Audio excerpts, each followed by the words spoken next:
You know, if I had good timing when releasing videos, you all would probably wouldn't see this episode of Ben Talks About until about, I'd say, 3 weeks later. But since I did promise you in the previous video that I did that this was what I'm going to be talking about, today I, Ben Contreras, will talk to you guys about the Master Grade Zaku 2 model kit from the Mobile Suit Gundam franchise.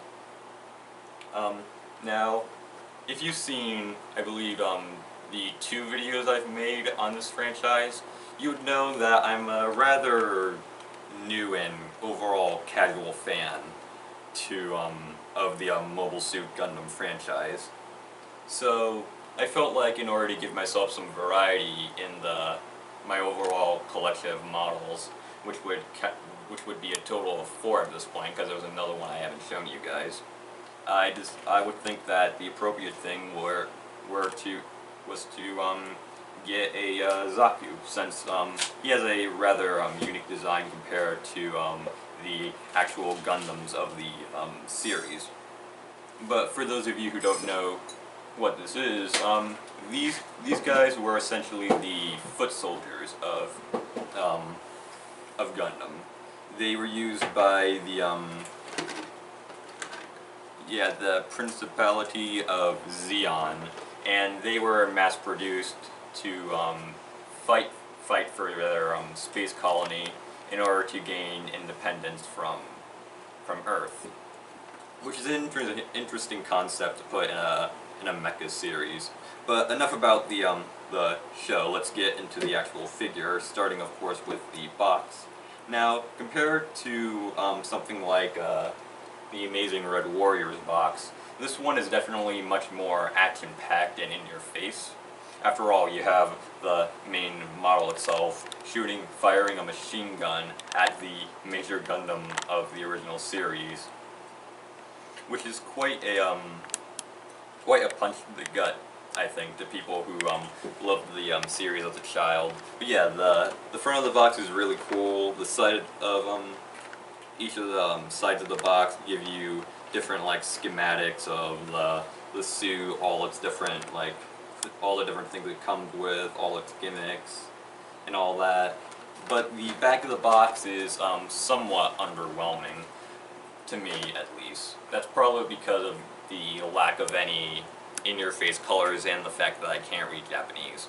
But still, the box is pretty awesome, and it's a lot smaller compared to this guy's box. If you saw that review, that box was like that massive. But yeah, if you open the box, we have the Zaku itself. We have a few extra accessories that you can attach in case you don't like the default pieces. You have all of its weapons, of course, which we're going to talk about later, and then there's going to be a piece that I'm going to quote-unquote complain about near the end. But first, let's talk about the Zaku design itself. Overall, despite its simplicity, I think its overall aesthetic has a certain charm to it because of the fact that it's so simple, and it kind of makes sense why they look like this, considering the fact they have to make multiples and multiples of them in the series in order to fight. So it kind of makes sense why they would go for a more simplistic design. The most prominent parts, of course, would be, in my opinion, the top parts here with the shielded and spiked shoulders, as well as the one-eyed sort of head, which leads to its first major gimmick, which is when you turn its head, the eye actually follows the direction of the head, so that it doesn't just look like it's just staring in one direction when you're trying to turn his head all around. I'm not quite sure if you can notice that, but if you ever get the figure itself, then you'll be able to have a much better look at it. Some of the pieces do like to get loose, which is a bit of a problem that I have with this. but it's something that doesn't happen all that often. Another major gimmick of the Sky is that, like the other Gundam that I reviewed, it comes with a sort of pilot figure, which you can actually fit inside of here. If you take this little jetpack area like that, there's this little like sort of like side to side sort of switch thing that's there, and if you take something like extremely thin and open the cockpit itself, I'm unfortunately not able to, but if you do, you can see that you're able to fit a figure in there, and if you move the little switch from side to side, it will change the position of the pilot's seat. Although the figure itself is rather loose when you actually try to make it sit down, so that's a bit of a downside. But it's not something that will be too terrible. Now, in terms of articulation, this figure has a bit of a problem, and I feel like it's prominent in many of the Gundam models, regardless of what type you're looking for, is because this little skirt area around his waist limits the articulation of the legs a bit, which is a bit of a problem, but you are able to sort of move the skirt around, and then you can make him actually move his legs. And also, one plus that I have to give from compared to that guy is that the legs are actually not as loose as him. They're very stable, and they can move around in a somewhat decent manner without any of the legs falling off.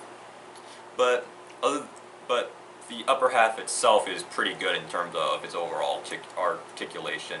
Both the arms can move a full 360, which is really good considering the huge shield that you'd think would get in the way if you saw a quick glance at it. The elbows can move so that you can have him in this sort of position if you wanted him to hold like one of his weapons. And he also does this. He also has this weird motion in the top of his shoulder here, where he's able to move his arms sideways like that. Although I'm not quite sure as to why you'd want what pose that would be good for. If you have like for this arm specifically, if you try to do that, the shield of course blocks it, which is not that big of a downside since this isn't one of the kind of figures that you want to spend like hours and hours of time messing around with. But the overall figure is really good. Now it's time for the weapons. It pretty much comes with technically 4, but it's really 3 weapons. You have this little axe here, which has a little bit of a sort of peg on the handle, so that if you wanted to say attach it to its side, there's a little hole on his the side part of his skirt. So if you wanted to, you could just attach it like that, and now he has a place to hold it. Then of course there's the gun that you see him firing, on the front of the box and on the instruction manual, which has this little arm area here, so he can hold it with both his hands. Although with this kind of figure, you kind of have to it takes a little bit of work to actually get him to hold both the hands himself without it looking extremely awkward.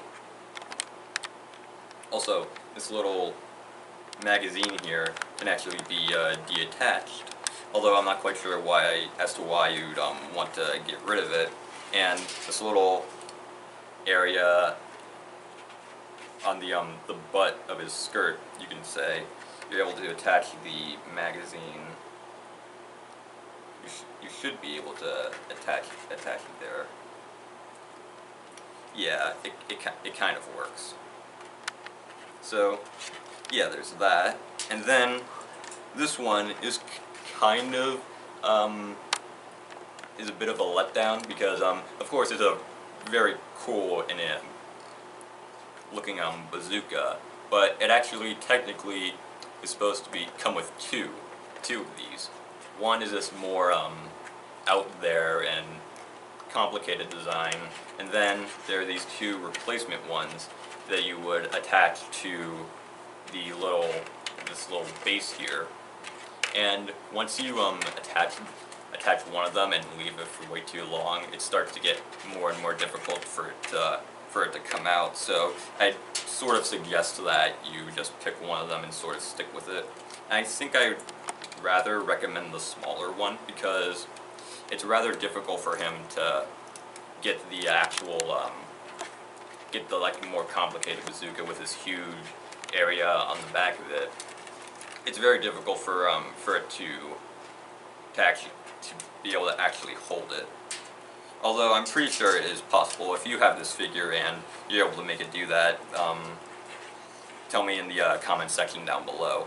But yeah, other than that, I really do think that this is a very great figure to add to anyone's collection. It's a very simple design, but a very iconic design at the same time, and it's one of those kind of things that's this suit, I believe, is probably about as iconic as the actual Gundams of the Gundam series. And before I end this video, I want to give a quick shout out to where I got this, which was the Gundam from Japan store, which was in the Old Smar flea market here in Florida. So if you're around the area, you should come and take a look at the stuff they have. The owner is a very nice guy, and he deserves the added support. And if you want to take a look at my review of this guy right here, you can find it in the Spring Break playlist that I did for Jasper Cat Productions. But I also want to try and see if I'm able to get a link for that video, and if I'm able to, I can learn how to put it in the description down below so that you guys will be able to find it that way.